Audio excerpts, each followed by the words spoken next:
오늘 본문의 말씀을 가지고 세겜 언약, 온전함과 진실함으로라는 제목으로 말씀을 나누겠습니다. 앞선 여호수아 23장에서는 이제 여호수아의 고별 설교가 있었습니다.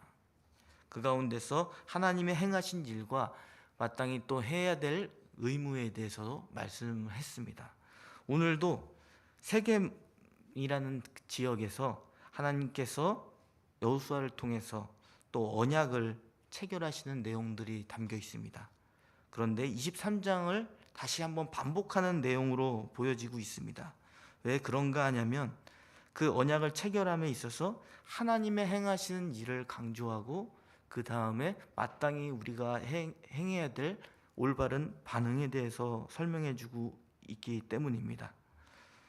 이처럼 여호수아가 임종을 앞둔 상황인 걸 우리가 잘 알고 계시죠.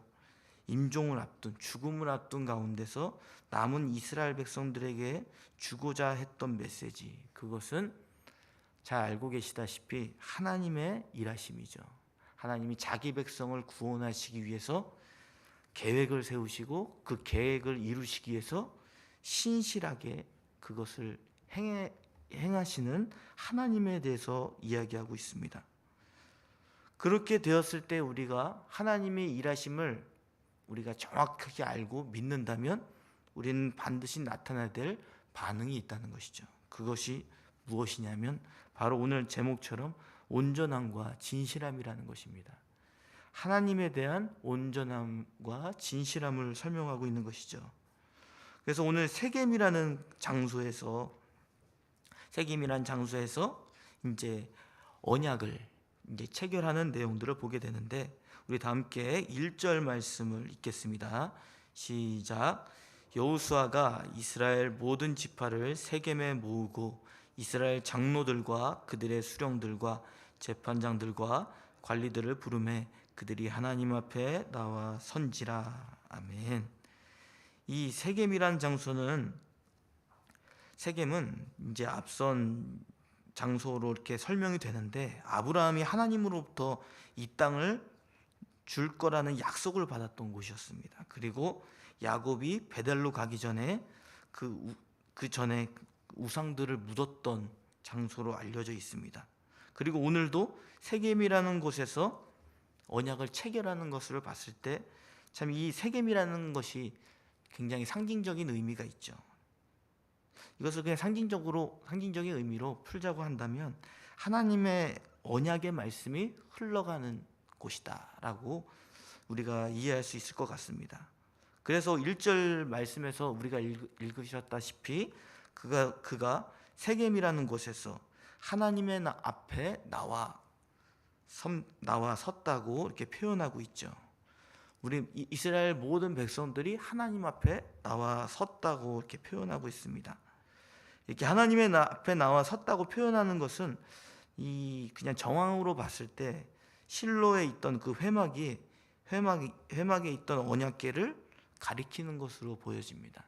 직접적으로 언급하고 있지는 않지만 지금 하나님의 여호수아를 통해서 언약을 체결하기 위해 세겜이라는 장소에 언약궤를 두고 하나님 앞에 서 있는 것이죠. 그리고 하나님 앞에 서 있다는 것은 하나님의 언약, 하나님이 약속한 일들이 흘러가는 시점이라고 이렇게 표현해 주고 있습니다. 오늘 세겜이라는 언약, 이 장소, 하나님의 언약의 말씀이 흘러가는 시작점이죠. 그 시작점 가운데서 우리가 알아야 될 메시지들을 오늘 본문의 말씀을 통해서 깨달아 알아가는 시간이 되시기를 바랍니다. 오늘 1절부터 13절까지는 하나님은 여호수아를 통해서 온 이스라엘에게 구원의 역사를 알게 해주십니다. 그래서 이스라엘 백성을 구원하신 하나님께서는 과거에 그들을 위해서도 일하셨고 큰 역사의 줄기 가운데 그들을 통해서 지금도 일하실 것에 대해서 이야기해 주고 있습니다. 그 방식은 어떤 내용들이었냐면 하나님께서 행하신 일들을 역사 곳곳에서 풀어가며 설명하고 있는 것이죠. 처음에는 어떤 이야기로 시작됐습니까? 우상을 섬기던 아브라함을 택했다는 것이죠. 그리고 아브라함을 이끌어냈다라고 표현합니다. 그리고 아들 이삭을 주었다라고 이야기합니다. 아들 이삭이 생긴 것이 아니라 아들 이삭을 주었다라고 얘기하고, 또 이삭의 아들을 통해서 야곱을 아들을 주었다라고 표현합니다. 이것은 아브라함을 통해서 하나님께서 약속하신 그 씨를 통해서 구원을 이루시겠다는 증거들을 보여주신 것이죠. 그리고 이제 야곱의 자손들이 애굽에 가게 되었을 때에 이제 이 번성하여서 이스라엘의 어떤 민족을 이루게 됐는데, 이때 애굽에서 구출하기 위해서 모세와 아론을 보내었다라고 표현합니다. 그 다음에도 모세와 아론을 통해 또 재앙을 내서 애굽에서 구출해 내셨다라고 이야기하고 있어요. 그뿐만이 아닙니다. 애굽에서 행한 일들과 또 탈출한 다음에 광야에서 거주한 일들이 있었다는 이야기를 하면서 8절부터 13절까지는 가나안 정복의 이야기를 합니다. 하나님의 인도하심으로 하나님이 이스라엘 백성들에게 약속했던 그 젖과 꿀이 흐르는 가나안 땅을 정복하기 위해서 인도하셨다고 그래요. 그 싸움의 적지로 인도하셨다라고 이야기하고 있습니다. 그리고 하나님께서는 그 땅을 점령하도록 멸절시켰다라고 표현하고 있습니다. 이 표현들이 하나님의 일하심을 뺀다고 하면 자신의 일이겠죠. 하나님의 일이 아니라 내 힘으로 우연치 않게 이 역사들이 이루어졌다라고 표현할 수도 있습니다. 하지만은 의도적으로 이 본문 이야기 속에서 하나님이 일하심을 강조하고 있다는 것을 우리가 알 수 있을 것입니다. 그래서 한 구절을 한번 읽었으면 좋겠는데, 우리 다 함께 12절 말씀을 읽겠습니다. 시작. 내가 왕벌을 너희 앞에 보내어 그 아모리 족속의 두 왕을 너희 앞에서 쫓아내게 하였나니 너희의 칼이나 너희의 활로서 이같이 한 것이 아니며. 아멘. 지금 이 말씀은 가나안을 정복할 때에 아모리 족속의 두 왕을 쫓아내게 한 사건들을 이야기합니다. 그런데 12절에 내가 왕벌을 너희 앞에 라고 이렇게 표현하고 있죠. 이 왕벌이라고 하는 것은 문자적으로 이해할 수도 있겠지만, 이것은 이스라엘에게 이방 나라 특별히 가나안 이방 왕과 싸울 때 하나님의 신비한 간섭이 있었음을 표현하는 것이죠. 하나님이 간섭하심으로 말미암아 그 싸움을 이겼다라는 것을 표현하기 위해서 왕벌이라는 표현을 사용했습니다. 이렇게 하나님께서는 그들의 힘으로 모든 것을 싸운다고 생각했지만 하나님이 앞서 일하셨고 그 결과도 하나님의 약속한 대로 이루셨다는 것을 설명해 주고 있습니다. 저도 이렇게 하나님의 약속에 대해서 어제 저녁에 좀 말씀 묵상하고 있다가 아내가 한번 물어보더라고요. 하나님을 어떻게 만났냐고요. 그래서 이야기를 해보니까 좀 제가 많은 이야기보다는 전 누군가에게 영향을 많이 받았던 이야기가 더 많더라고요. 누군가 또 신앙의 선배가 이렇게 또 신앙의 본이 되었고, 그렇게 살아야겠구나라는 깨달음이 되게 많이 있었는데, 아내하고 얘기하는 가운데서 제가 하나님과의 어떤 체험과 만남을 한 부분들은 적다는 생각이 좀 들었습니다. 이 얘기를 하는 것은 무엇이냐면, 이게 별거 아닌 것 같지만 우리 인생을 돌아봤을 때에 우리가 하나님으로부터 시작되어서 우리 인생을 해석해보는 일들이 얼마나 많은지를 우리가 좀 깨달을 필요가 있다는 생각이 듭니다. 우리는 모든 게 내 힘과 의지로 했다라는 생각을 할 때가 있죠. 그리고 그걸 꺾기가 쉽지 않은 것 같습니다. 그런데 그 생각이 꺾일 때가 언제입니까? 하나님의 언약의 말씀에 비쳤을 때, 내 힘으로 했었던 것 같지만 그 과정에서 또 내가 틀어지는 상황과 내가 어려움을 겪는 그 과정 속에서 하나님의 약속의 말씀이 내 인생에 개입하셨구나라는 것을 깨닫게 될 때에 알게 되는 것이죠. 저와 여러분의 인생에 하나님의 언약의 말씀 가운데 진행되고 있음을 믿습니다. 우리는 우연치 않게 자연 발생적인 가운데서 이 자리에 있는 것이 아닙니다. 우리가 예상하고 있는 인과 법칙의 방식으로 우리 모든 인생을 해석할 수 있는 사람도 아닙니다. 설령 인과 법칙으로 모든 것이 해석된다 하더라도 그것을 하나님의 약속의 말씀에 비추어서 잘못된 것이라면 수정해야 될 인생의 해석들일 것입니다. 저 여러분은 마치 우리의 인생 곳곳에 숨겨져 있는 일들을 하나님의 언약에 비추어서 그것을 풀어서 해석해 나가야 되는 믿음의 사람인 줄 믿습니다. 우리의 시각과 생각들은 제한됐습니다. 우리는 다 알 수 없어요. 그런데 다 아는 것처럼 우리가 다 판단하고 다른 사람이 향해서도 다 아는 것처럼 이야기할 때가 있죠. 그런데 우리가 세상에서 아는 지식들도 있겠지만 이 모든 인생을 풀어갈 때 있어서 하나님의 언약의 말씀을 통해서 하나님이 어떻게 일하시는지를 우리가 해석하고 비추어가는 그 과정을 통해서 우리의 인생의 근본적인 문제들이 해결될 것을 저는 믿습니다. 그래서 오늘 여호수아도 그 이야기를 했던 것이죠. 너희들 지금까지 하나님께서 어떻게 너네들 조상 가운데서 지금까지 개입하시고 일하셨는지를 깨닫게 해주시는 그 일들을 했던 것입니다. 자신의 힘으로가 아니라 하나님의 일하심으로 시작하고 그 창조적인 역사들이 하나님의 개입하심으로 이루어졌다는 것을 풀어가는 것입니다. 저 여러분이 그런 해석을 할 수 있는 여러분이 되셨으면 좋겠습니다.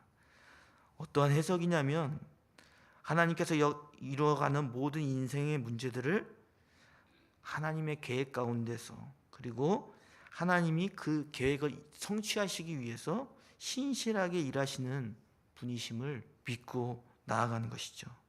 그리고 그 하나님을 찬양하며 나아가실 수 있는 저희 여러분이 되시기를 바랍니다. 오늘 여호수아는 임종을 앞둔 가운데서 과거에 역사하셨던 하나님, 구원하시기에 역사하셨고 또 역사하실 것이고 그 구원을 온전히 성취하실 그 하나님에 대해서 이야기했습니다.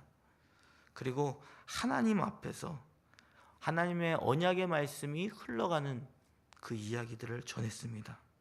저는 저와 여러분이 하나님의 개입하신 일들을 볼 수 있는 눈을 갖기를 바랍니다. 그것은 하나님의 말씀을 통해서죠. 하나님의 말씀을 통해서 기도하고 그 말씀을 통해서 하나님이 이루어 가시는 일들을 바라보며 내 마음에 그 깨달은 것들을 마음에 품고 살아갈 때에 정말 그 하나님의 개입하신 일들을 볼 수 있는 눈이 생길 것입니다. 그런 눈이 생길 때에 주변에 있는 사람들에게 하나님의 언약의 말씀을 흘려보낼 수가 있겠죠. 말씀을 통해서 그 사람들에게 하나님이 구원하시는 역사들이 어떠한 것인지를 하나님의 중심으로 풀어갈 수 있는 그런 역할을 할 수 있을 것입니다. 오늘 여호수아 같은 일을 하겠다는 거죠. 그것은 무엇입니까? 하나님이 일하시는 것을 해석하고 안내해 주는 역할을 할 수 있는 것입니다. 여호수아 같이 언약의 중재자가 되어서 하나님의 일하심을 볼 수 있는 일을 할 수 있게 될 것입니다. 저 여러분이 이렇게 세상 가운데서 하나님의 은혜를 전달할 수 있는 메신저의 역할, 또 여호수아 같은 언약의 중재자 역할을 할 수 있는 저와 여러분이 되시기를 바랍니다. 그래서 이 역사를 알게 됐을 때, 하나님의 구원하시는 일, 하나님의 개입하시는 그 일들을 알게 됐을 때에 그들이 나타나야 될 마땅한 반응을 촉구합니다. 오늘 여호수아가 촉구하는 내용이 담겨 있는데 우리 다 함께 본문 14절 말씀을 읽겠습니다. 시작. 그러므로 이제는 여호와를 경외하며 온전함과 진실함으로 그를 섬기라. 너희의 조상들이 강 저쪽과 애굽에서 섬기던 신들을 치워버리고 여호와만 섬기라. 아멘. 오늘 여기 온전함과 진실함이라는 그 표현이 있는데 이것은 이렇게 따로따로 구분되어 있는 단어로 보여지지만 이게 히브리어의 어법상으로 이해하면 하나의 문장으로 볼 수가 있습니다. 즉 온전한 진실이라는 것이죠. 온전한 진실됨은 자신의 어떤 행위에 대한 진실이 아니죠. 그것은 어떠한 진실입니까? 하나님이 약속하신 일들에 대한 진실함입니다. 그 온전한 진실함을 마음으로 간직하고 나아갈 때에 우리 마음에 일어나는 것은 무엇입니까? 바로 믿음이죠. 그래서 믿음이 커지는 거예요. 믿음이 커지게 되면 믿음의 내용이 항상 기억이 될 것이죠. 하나님이 어떤 분이신지가 분명하게 설명이 되어지고 어떠한 상황 속에서도 하나님이 중심적으로 해석할 수 있는 그런 능력이 생기겠죠. 그렇게 될 때에 오늘 14절 읽은 말씀처럼 온전한 진실함으로 주님을 섬기는데 이쪽 저쪽에 있는 모든 그 신들을 버리라고 이야기하는 것입니다. 온전한 하나님에 대한 진실이 커지면 커질수록 내가 의지하고 있는 우상들, 그 허상들이 점점 사라지게 되는 것이겠죠. 우리가 온전한 진실함으로 하나님의 약속하신 그 언약의 근거에서 믿음으로 나아갈 때에 우리는 이 고백을 할 수 있을 것입니다. 온전한 진실함으로, 하나님에 대한 온전한 진실함으로 우상들, 우리가 믿고 있는 그런 허상들을 뿌리치고 하나님을 섬기는 자가 될 것입니다. 그래서 여호수아는 그렇게 말씀하고 있는 것이죠. 그래서 15절에 여호수아는 자신의 의지도 표현하고 있습니다. 우리 다 함께 15절 말씀이 있겠습니다. 시작. 만일 여호와를 섬기는 것이 너희에게 좋지 않게 보이거든 너희 조상들이 강 저쪽에서 섬기던 신들이든지 또는 너희가 거주하는 땅에 있는 아모리 족속의 신들이든지 너희가 섬길 자를 오늘 택하라. 오직 나와 내 집은 여호와를 섬기겠노라 하니. 아멘. 오늘 여호수아가 이제 지도자죠. 굉장히 결의를 표하는 내용들을 담고 있습니다. 만일 여호와를 섬기는 것이 너희에게 좋지 않게 보이거든, 언약의 말씀에 비추는 것이 아니라 그들이 보는 시각으로 좋지 않게 보일 때가 있을 수 있다는 것이죠. 그렇게 보일 때 너희들은 선택하라는 거예요. 너희 눈이 설령 좋지 않은 길처럼 보인다 할지라도 너희들은 선택하라는 것이죠. 그들의 선택을 그냥 방관하는 것이 아닙니다. 이것은 하나님을 선택하라는 강제적인 표현이죠. 반드시 하나님을 선택해야 된다는 것이에요. 그래서 여호수아는 몸소 자신을 표현하는 것입니다. 나는 반드시 하나님을 선택할 것이다. 그리고 너네들이 선택 안 한다 할지라도 나는 너네들을 버려서라도 내 지파가 그 길을 선택할 거라고 표현하고 있습니다. 하나님께서는 여호수아의 입을 통해서 이렇게 강건적으로 우리에게 말씀해주고 있습니다. 우리는 우리가 눈에 보이는 것을 너무 믿을 때가 있죠.